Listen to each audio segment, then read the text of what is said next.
Halo teman-teman, kami dari kelompok 1 akan mempresentasikan PPT kami dengan judul Performa Testing dengan anggota kelompok yang pertama ada Elizabeth Herlina Elensia Bupu, Muhammad Aziz, dan saya Simon Riwarwam.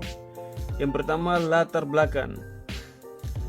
Dalam pengembangan perangkat lunak, kinerja sangat menentukan keberhasilan aplikasi. Aplikasi yang cepat, stabil, dan efisien memberikan pengalaman positif bagi pengguna. Sebaliknya, aplikasi yang lambat atau tidak stabil menurunkan kepercayaan pengguna. Dibutuhkan pengujian non-fungsional yaitu performa testing untuk memastikan sistem dapat beroperasi optimal di berbagai kondisi berlangsung di era modern seperti cloud computing dan IoT.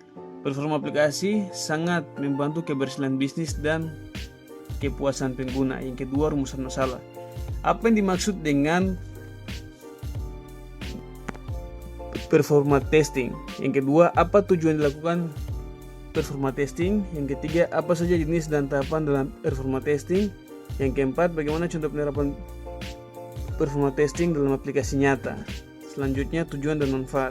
Tujuan yang pertama menjelaskan konsep dasar dan prinsip kerja performa testing. Yang kedua, mengidentifikasi tujuan dan manfaat dalam menjaga stabilitas sistem. Yang ketiga, menjelaskan berbagai jenis dan tahapan pelaksananya. Yang keempat, menganalisis hasil pengujian dan menentukan bottleneck dan solusi perbaikan. Manfaat. 1. Membantu mahasiswa memahami pentingnya performa testing dalam menjalin kualitas dan stabilitas perangkat lunak. Yang kedua, memberikan wawasan praktis untuk menggunakan tools pengujian performa secara profesional. Selanjutnya, pengertian performa testing. Performa testing adalah pengujian non-fungsional yang mengukur stabilitas, kecepatan, daya tanggap, dan kendala sistem. Berfokus pada bagaimana sistem performa di bawah beban kerja tertentu, bertujuan memastikan aplikasi tetap optimal dan efisien meskipun digunakan banyak pengguna secara bersamaan.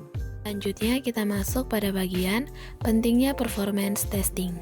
Yang pertama, untuk menghindari kerugian akibat penurunan performa sistem. Yang kedua, memberikan data objektif bagi pengembang untuk perbaikan performa. Dan yang ketiga, menjadi bagian penting dari software quality assurance. Selanjutnya, jenis-jenis performance testing. Di sini terdapat 5 poin, yaitu yang pertama, load testing, yaitu menguji kinerja sistem pada beban normal atau sedikit di atasnya.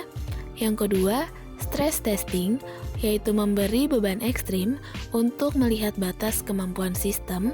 Yang ketiga, spec testing, yaitu mengamati respon sistem terhadap lonjakan pengguna tiba-tiba. Yang keempat, endurance atau SOHAC testing, menguji kestabilan jangka panjang dan mendeteksi kebocoran memori. Yang terakhir atau yang kelima, yaitu scalability testing untuk mengukur kemampuan sistem meningkatkan performa seiring bertambahnya pengguna atau sumber daya. Selanjutnya yaitu tahapan performance testing. Yang pertama, menentukan tujuan dan skenario uji, di mana di sini yang diukur yaitu seperti waktu respon, kapasitas maksimum, dan lain-lain. Yang kedua, menyiapkan lingkungan pengujian, yaitu untuk menyesuaikan kondisi seperti di dunia nyata. Yang ketiga, menentukan metrik pengujian, di mana diantaranya seperti response time, throughput, CPU, atau memory usage. Selanjutnya, melakukan simulasi beban pengguna, di mana di sini menggunakan alat seperti JMeter.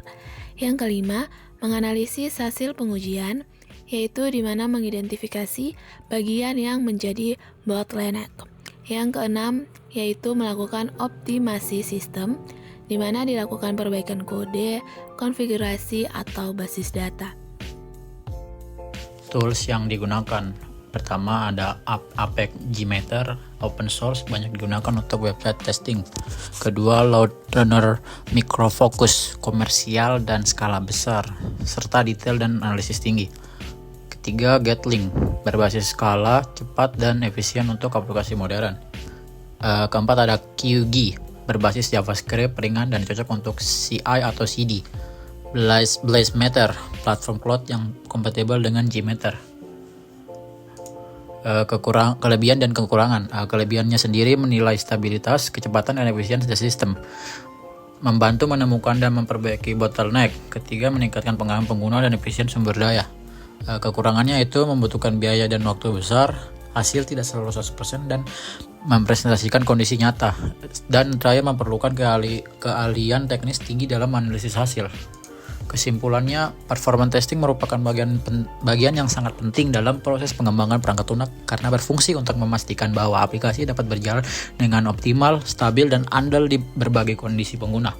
Melalui pengujian ini, pengembang dapat mengidentifikasi berbagai permasalahan performa seperti waktu respon yang lambat, penggunaan sumber daya berlebihan, serta adanya hambatan atau bottleneck yang dapat menurunkan kinerja sistem. Dengan melakukan performa testing secara menyeluruh, tim pengembang dapat melakukan evaluasi dan optimalisasi agar aplikasi mampu memberikan pengalaman terbaik bagi pengguna. Selain itu, pengujian performa juga membantu menjaga kualitas perangkat lunak sebelum diterapkan di lingkungan produksi, sehingga sistem yang dihasilkan tidak hanya berfungsi dengan benar, tetapi juga efisien, cepat, dan responsif terhadap kebutuhan pengguna di dunia nyata. Untuk sarannya, performance testing sebaiknya dilakukan secara rutin dan terencana, menggunakan alat bantu seperti Gmeter, Loader-Runner, atau KG untuk hasil akurat. Dan pengembang perlu memahami analisis performa agar hasil pengujian bisa dimanfaatkan secara maksimal. Sekian hasil presentasi kelompok 1 kelas B. Adapun kesalahan mohon dimaafkan.